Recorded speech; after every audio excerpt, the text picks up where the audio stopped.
మీ అభిరుచికి తగ్గ సరికొత్త డిజైన్స్ తో వస్తుంది ఎస్కేటీ గోల్డెన్ డైమండ్స్. మార్చి 29న హీరోయిన్ శ్రియా సరన్ చేతుల మీదుగా గొప్ప ప్రారంభం. మన ఆయుర్వేదం ప్రోగ్రామ్ కి అందరికీ స్వాగతం. సో కీళ్ళ నొప్పుల విషయానికి వస్తే చాలా మంది పెద్దవాళ్ళలో చాలా ఎక్కువగా అనిపిస్తుంటుంది.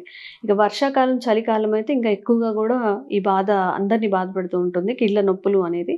సో ఈ రోజు మనం ట్రెడిషనల్ హీలర్ ఇంకా హెర్బలిస్ట్ ఆంజనేయ రాజు గారితో ఉన్నాము. కీళ్ళ నొప్పులకి ఒక మంచి పరిష్కారాన్ని అడిగి తెలుసుకుందాం. నమస్కారం సార్. నమస్కారం అమ్మా. సార్, కీళ్ళ నొప్పులు అంటే ఈ జాయింట్ పెయిన్స్ కానీ ఇవన్నీ కానీ ఒకప్పుడు పెద్దవాళ్ళలో ఎక్కువగా ఉండేవి. అవునండి. ఇప్పుడు 40 years లో కూడా కీళ్ళ నొప్పులు, ఈవెన్ 80-90 దాటాక 80-90 దాటాక ఇప్పుడు 25 నుంచే ఇప్పుడు 25 నుంచే కూర్చొని లేవడానికి కూడా ఇబ్బంది పడే సిచ్యువేషన్ లో మన యంగ్ జనరేషన్ ఉన్నారు.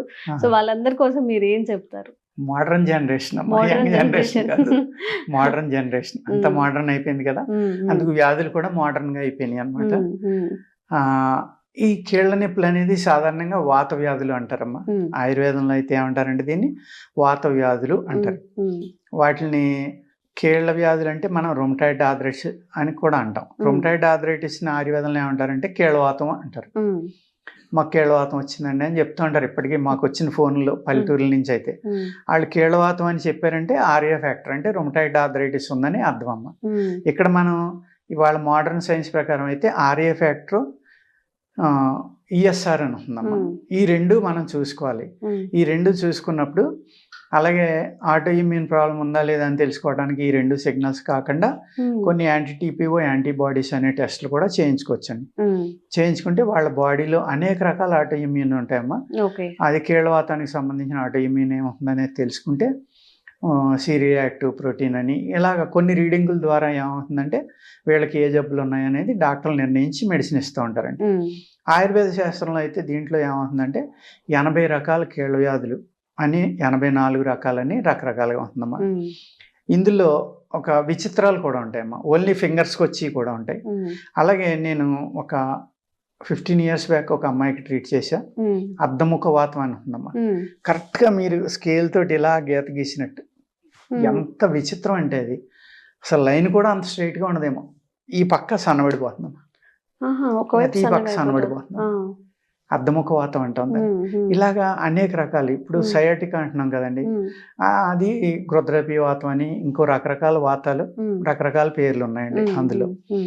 ఇలాగా హనుమత్ వాతం అంటారు, రకరకాల పేర్లు అనమాట. కొంతమంది తెరుచుకుని మూసుకోదు, లేకపోతే మూసుకుపోయి తెరుచుకోదు, లేకపోతే భుజాలు సన్నబడిపోతూ ఉంటాయి, చేతులు సన్నబడిపోతాయి, కాళ్ళు ఇలా రకరకాలు అనమాట.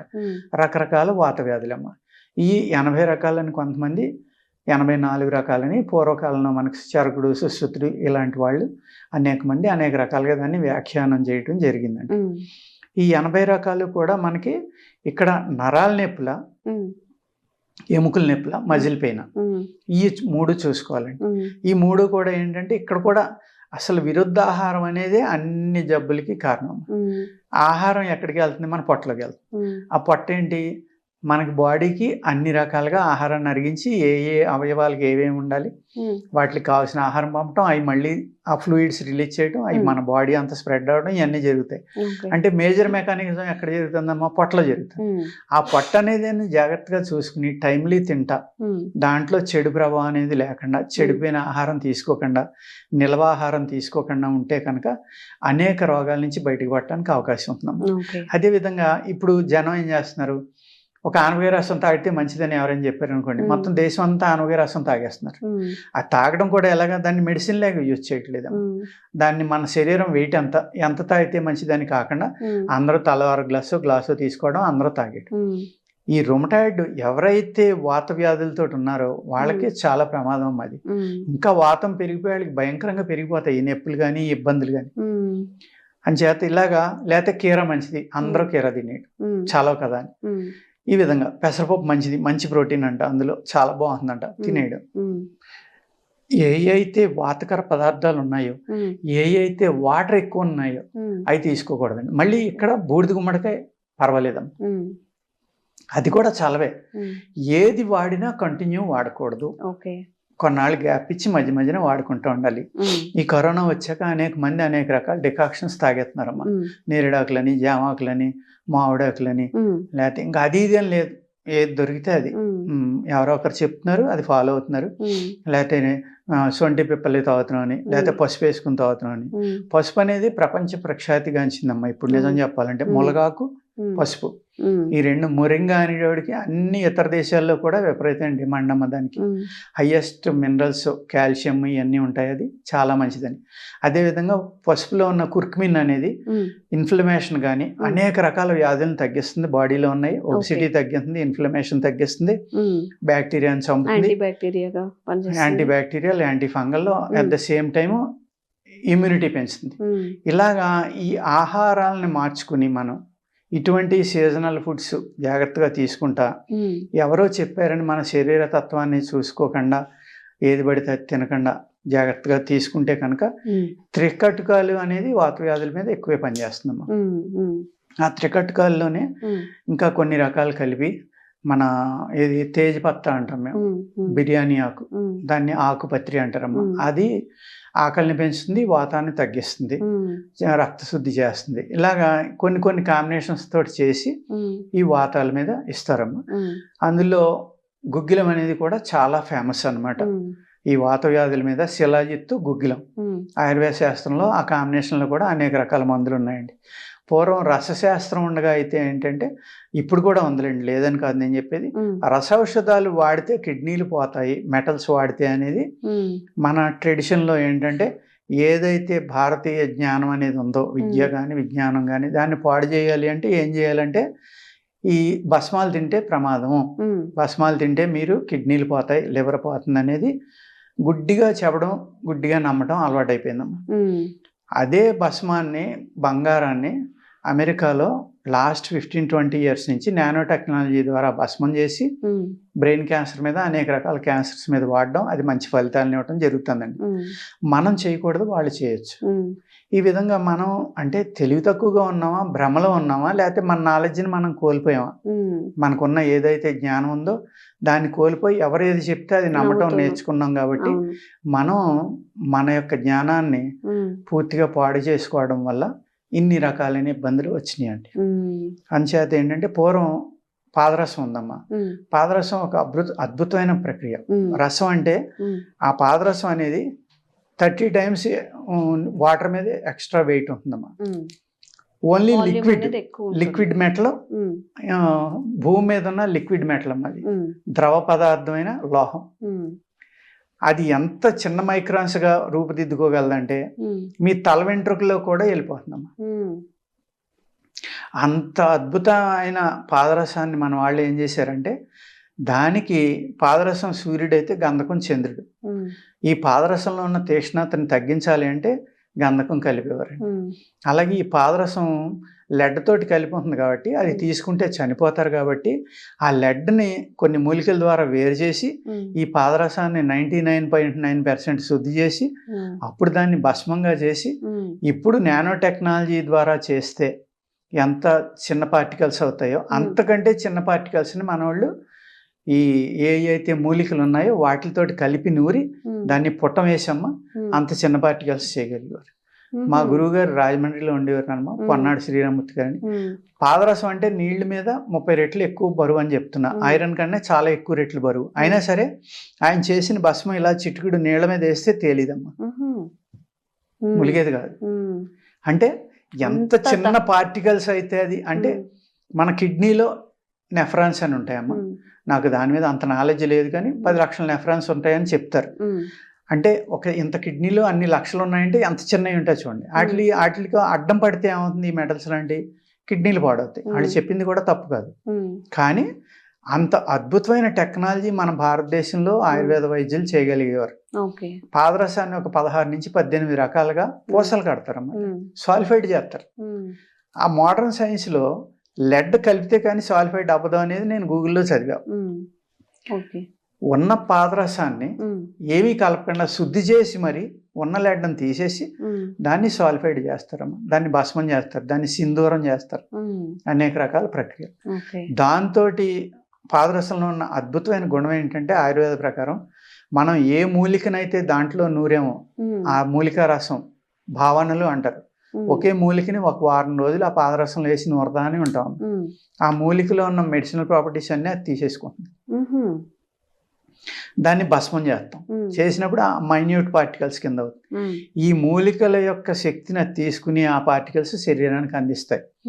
అది కూడా అది చేరలేని ప్రదేశం అంటూ మీ శరీరంలో ఏది మిగలదు కాబట్టి దాన్ని ఒక క్యారియర్గా, ఒక అద్భుతమైన మెడిసిన్గా మన పూర్వీకులు వాడడం జరిగిందండి. వీళ్ళు అనేక రకాల మెటల్స్ని, అనేక రకాల స్టోన్స్ని, వజ్రభస్మం అంటారు, పగడ భస్మం అంటారు, అన్నిని ప్రవాళ భస్మం అంటారు, లోహ భస్మం అంటారు, అయస్కాంత భస్మం అంటారు. అసలు వీళ్ళు భస్మం చేయిందంటూ ఈ భూమి మీద ఏది లేదు.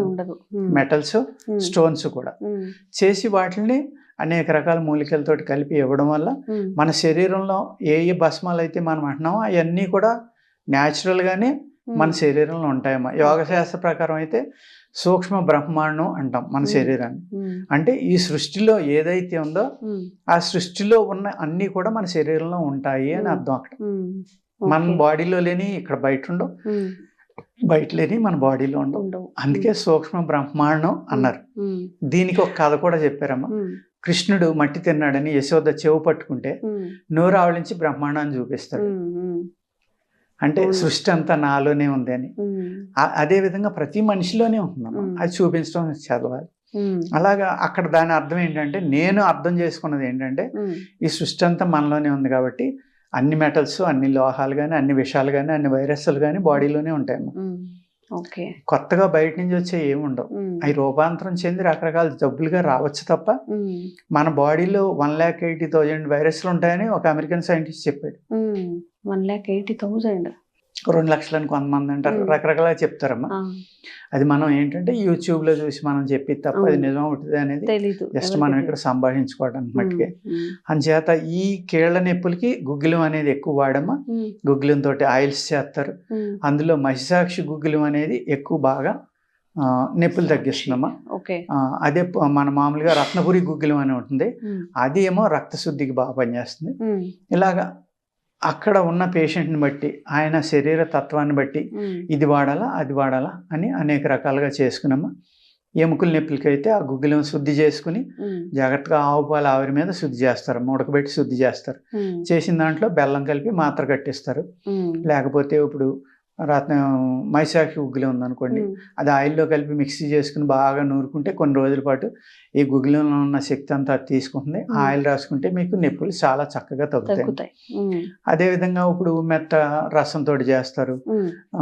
లేకపోతే అనేక రకాల మూలికలమ్మా ఈ నొప్పులు తగ్గించడానికి ఏమున్నాయి, ఆ మూలికల యొక్క రసాలతోటి, ఆ మూలికల యొక్క విత్తనాలతోటి కానీ, ఆకుతోటి కానీ, తొక్కతోటి అంటే బార్క్ అంటాం కదమ్మా, తాట అంటాం, ఆ తాటతోటి కానీ అనేక రకాల కాంబినేషన్స్ తోటి ఈ వాత వ్యాధులు తగ్గించడానికి చాలా రకాలైన ఉన్నాయమ్మా ఫార్ములాస్. అంటే 80 రకాల వాత వ్యాధులు ఉన్నాయని మీకు మన పూర్వీకులు చెప్పగలిగినప్పుడు ఒక్కొక్క దానికి 5 తయారు చేసిన 400 రకాల మందులు ఉంటాయమ్మా వాత వ్యాధులు తగ్గించడానికి.